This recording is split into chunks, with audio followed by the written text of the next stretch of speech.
अस्सलाम वालेकुम नाजरीन। पेपैल जो कि आज का ट्रेंड है पाकिस्तान में कि ये पाकिस्तान में आ रहा है और फ्रीलांसर्स को मनी एक्सचेंज करने, डिलीवर करने और फॉरवर्ड करने के लिए बहुत आसानी होगी।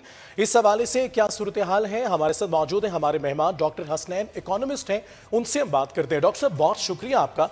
सबसे पहले तो बताइए कि पेपैल बेसिकली है क्या और क्या ये वाकई में पाकिस्तान आ रहा है? लेकिन जी सबसे इम्पोर्टेंट बात ये है कि ये पेपॉल जो है वो ऑपरेट करता है 190 कंट्रीज के अंदर वर्ल्ड ओवर। और इसका सबसे बड़ा फ़ायदा ये है कि पूरी दुनिया के अंदर जो ट्रांजैक्शंस हैं वो इतनी क्लियर होती हैं और विद इन नो टाइम आपकी ट्रांजैक्शन एक जगह से दूसरी जगह पहुंच जाती है। आपका पूरा यूरोप, आपका मिडल ईस्ट, आपका अमेरिका, नॉर्थ अमेरिका, पूरी दुनिया इसके अंदर है।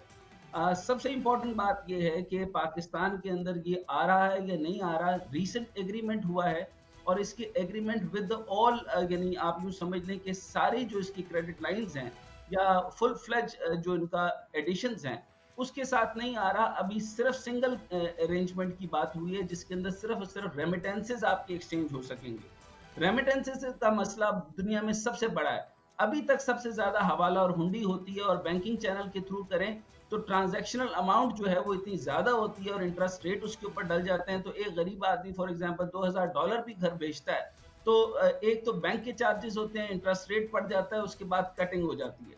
पाकिस्तान के इस टाइम पे आपके पास 4 मिलियन फ्री लांसर हैं जो आईटी से रिलेटेड काम कर रहे हैं और 1.5 मिलियन लोग हैं जो कि आपके काम कर रहे हैं। उनको सबसे बड़ा प्रॉब्लम ये था कि पहले वो अपनी अमाउंट को किसी और मुल्क में लेकर जाते थे, वहां से डॉलर अमाउंट को चेंज करके फिर दूसरी करेंसी के अंदर कन्वर्ट कराते थे और टू बी फ्रैंक वही हवाला हुंडी का सा एक केस बन जाता था।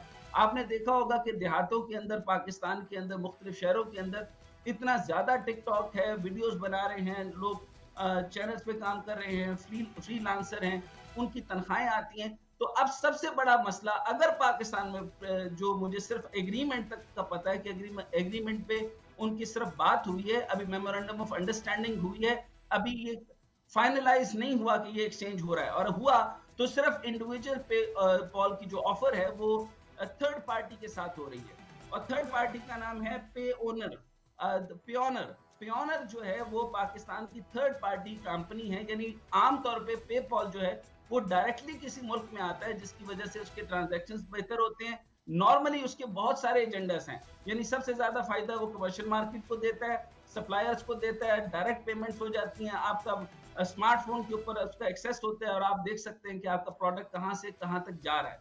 लेकिन पाकिस्तान के अंदर जो है वो अभी इंडिविजुअल पेपॉल आ रहा है जिसकी सिंपल मनी ट्रांसफर है, डेबिट क्रेडिट है, चेक जो कैशिंग है, जो कैश वगैरह लेते हैं, ई चेक वगैरह है। लेकिन आमतौर पे जो मर्चेंट्स हैं, अगले टेन्योर के अंदर उमर साहब को मेरी रिकमेंडेशन ये होगी कि वो मर्चेंट पेपॉल के ऊपर काम करें और इसके अलावा जो है वो लॉन्ग टर्म कॉन्ट्रैक्ट्स के ऊपर काम करें, फिर शिपिंग, इनवॉइसिंग, वर्किंग कैपिटल और इसके जो है पेपॉल लोन्स होते हैं। पेपॉल इटसेल्फ अगर जब आएगा तो वो बहुत बड़े वेंचर के साथ आएगा, लेकिन this is a very positive news के पाकिस्तान में पेपॉल आ रहा है। आप देखेंगे कि आपके बहुत सारे जो ऑक्सफोर्ड में या हार्वर्ड में या बाकी टॉप यूनिवर्सिटी में या आईवी लीग्स में जो बच्चे पढ़ रहे होते हैं या आम नॉर्मल यूनिवर्सिटीज में, उनमें भी बड़ा प्रॉब्लम होता है, आप फी ट्रांसफर नहीं कर सकते। तो एक बड़ा ही जबरदस्त रेमिटेंस बेस्ड मॉडल होगा जिसके अंदर ट्रांजैक्शन बड़ी ट्रांसपेरेंट, क्लियर होगा, कोई फ्रॉड नहीं है, हवाला हुंडी के जरिए कोई प्रॉब्लम नहीं होगा, वेस्टर्न यूनियन के धक्के नहीं खाने पड़ेंगे कि आपको खुद जाकर लेके आना है, आपको ऑन फोन आप उसकी ट्रांजैक्शंस को देख रहे होंगे। तो ये वर्ल्ड ओवर एक जबरदस्त सर्विस है और ये जो ऑनलाइन मनी ट्रांसफर सर्विस को फिलहाल पाकिस्तान के लिए रजिस्टर्ड कीजिए। यानी सबसे ज्यादा फायदा ये फ्रीलांसर्स के लिए है, आपके यूट्यूबर्स के लिए है और जिनकी पेमेंट्स जो डॉलर्स के अंदर आती थी वो कन्वर्ट नहीं हो पा रही थी और जो ट्रांजैक्शन फी के जो चार्जेस हैं वो इतने ज्यादा होते थे कि जिसकी वजह से लोगों को एक्सेप्ट करते ठीक वक्त है ऐसा डॉक्टर साहब, ये नुकसान होता है। बताइएगा कि चूंकि अभी इनिशियली ये थर्ड पार्टी के थ्रू हम इसको इस्तेमाल कर सकते हैं, लेकिन आप समझते हैं कि फ्रीलांसर्स जो हैं इसे इजीली बड़े एतमाद के साथ इस्तेमाल कर सकते हैं और अभी की जो स्टेजेस हैं इस पर हम इस्तेमाल कर सकते हैं इसे? ये फ्रीलांसर्स के लिए तो आप यूं समझ लेंगे this is an haven for the freelancers. उनको सबसे बड़ा मसला आ रहा था, अगर ये एग्रीमेंट वाकई उमर साहब ने कर लिया, कि मुझे डाउट है कि ये मेमोरेंडम ऑफ अंडरस्टैंडिंग है, अगर ये कंफर्म अरेंजमेंट हो चुका है और इसमें बेसिकली सारे के सारे मॉड्यूल्स उन्होंने ना, मैंने आपको बताया मर्चेंडाइजिंग है, चीजें हैं, सप्लाई चेन है, यानी कमर्शियल बाइंग एंड सेलिंग के लिए, जैसे आपको बता दूं कि अली पे से इतनी सारी प्रोडक्ट्स मिलती हैं। आप क्या करते हैं, अली पे से 200% का प्रॉफिट कमा रहे हैं पाकिस्तान के अंदर। जो ऑनलाइन प्रोडक्ट बेचते हैं उसकी कीमत मुश्किल से 200 रुपए होती है, आपको 8,000 का वो मोनूमेंट बेचते हैं या कोई चीज आपको बेचते हैं।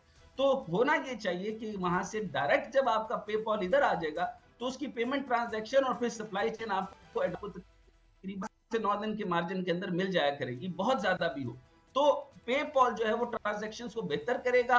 लेकिन मुझे बिल्कुल ट्रस्ट नहीं है पाकिस्तान के किसी कॉन्सेप्ट के ऊपर कि पाकिस्तान की जो पे ओनर है वो अगर जो है वो थर्ड पार्टी है, तो थर्ड पार्टी अगर डायरेक्ट पेपॉल डायरेक्ट आ जाता तो उस पर मैं बहुत ज्यादा कॉन्फिडेंस का इजहार करता। पाकिस्तान का पे ओनर थर्ड पार्टी है। अब थर्ड पार्टी के साथ जो लॉन्चिंग सेरेमनी क्योंकि की नहीं, 11 जनवरी को स्केड्यूल होनी थी, 11 जनवरी को इन्होंने उसकी नहीं की इनॉग्रेशन। सो आईटी सेक्टर अगर देखा जाए तो पाकिस्तान में जो आईटी सेक्टर के जो एक्सपोर्ट 2.6 बिलियन डॉलर की है, अगर 2.6 बिलियन डॉलर की सिर्फ रेमिटेंसेस जो है वो एक्सचेंज हो जाएगी तो आईटी के तो फरोग होगा, आईटी को बहुत फायदा होगा। आईटी ये जो आपके फ्रीलांसर्स हैं, आईटी के फ्रीलांसर्स हैं, इनके लिए ये एक जन्नत है और आई कैन रियली अप्रिशिएट अगर ये हो जाता है। लेकिन अगर थर्ड पार्टी, ये एग्जांपल एक देना चाहूंगा, तो बीच में लाने की तहफ़्फ़ुज़ात आखिर क्या हो सकते हैं इसके? मैं सुन नहीं चाहिए, रिपीट। तहफ़्फ़ुज़ात क्या है गवर्नमेंट को कि डायरेक्ट पेपॉल को नहीं लाया गया, आखिर थर्ड पार्टी की जरूरत पड़ी क्यों?